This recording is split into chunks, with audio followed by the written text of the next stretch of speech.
¿Cómo vencer la nostalgia? La nostalgia no se vence del todo, porque no es simplemente un error psicológico. Surge cuando la mente compara el presente con una versión emocionalmente cargada del pasado. En cierto sentido, es una forma de duelo leve, no solo por personas o lugares, sino por etapas de uno mismo que ya no existen. Muchas veces la nostalgia aparece porque el pasado está condensado y editado. La memoria no recuerda la vida entera con igualdad. Selecciona momentos intensos, vínculos significativos, épocas de descubrimiento o sensación de posibilidad. El presente, en cambio, se experimenta con toda su fricción cotidiana. Por eso el pasado suele sentirse más coherente o más pleno de lo que realmente fue. También hay una dimensión identitaria. La nostalgia no es solo extrañar algo, es extrañar quién se era en ese contexto.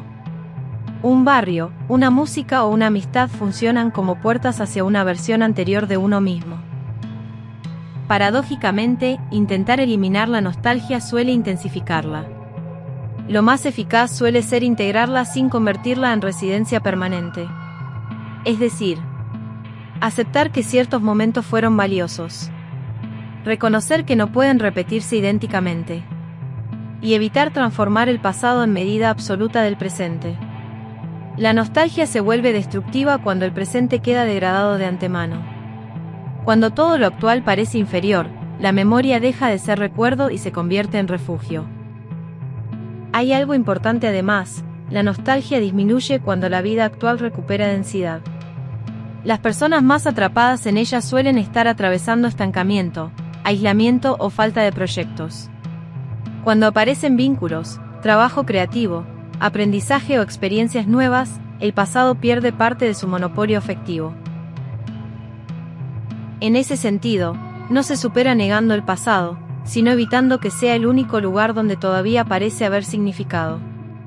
Una observación interesante es que muchas personas creen extrañar la época, cuando en realidad extrañan juventud, vitalidad, expectativa o menor conciencia de la finitud. Por eso ningún regreso material satisface del todo. Uno puede volver a la ciudad, a la música o incluso a las personas, pero no vuelve exactamente al mismo sujeto que fue. En síntesis, la nostalgia se atenúa cuando el pasado deja de ser un ideal absoluto y el presente recupera capacidad de producir experiencias vivas. No consiste en olvidar lo perdido, sino en impedir que lo perdido se convierta en el único territorio emocional habitable. ¿Cómo fortalecer entonces el presente para no ahogarme en la nostalgia? Fortalecer el presente no significa distraerse de la nostalgia, sino reconstruir experiencias que tengan suficiente intensidad, dirección y espesor como para competir con el magnetismo del pasado. La nostalgia suele crecer cuando la vida actual se vuelve repetitiva, pasiva o poco significativa. El pasado entonces aparece como el último lugar donde hubo emoción, descubrimiento o identidad clara. Por eso el problema no siempre es el recuerdo en sí, sino la debilidad afectiva del presente. Una de las formas más eficaces de fortalecer el presente es recuperar experiencias que exijan implicación real. Aprender algo difícil, escribir, entrenar, estudiar seriamente, crear proyectos o desarrollar una habilidad produce una sensación de continuidad vital. El cerebro recuerda con más fuerza los periodos donde había transformación y esfuerzo significativo. También es importante generar experiencias nuevas en vez de vivir únicamente reconsumiendo recuerdos. Muchas personas nostálgicas escuchan siempre la misma música, revisitan constantemente las mismas imágenes o permanecen encerradas en símbolos de una época anterior. Eso mantiene el pasado emocionalmente abierto. No se trata de renunciar a esos recuerdos, sino de impedir que monopolicen la experiencia. Otro punto central es el contacto humano real. La nostalgia se intensifica mucho en el aislamiento. Los vínculos presentes, amistades, conversaciones profundas, proyectos compartidos, crean nuevas capas emocionales que reducen el peso absoluto del pasado.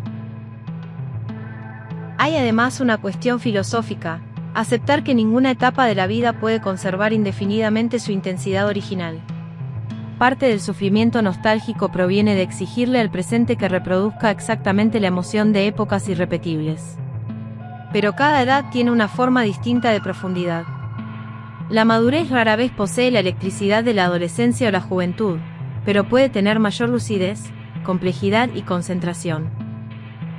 A veces ayuda a pensar que el pasado que hoy añorás también estuvo lleno de momentos ordinarios, aburridos o dolorosos que la memoria ya filtró. La nostalgia suele editar.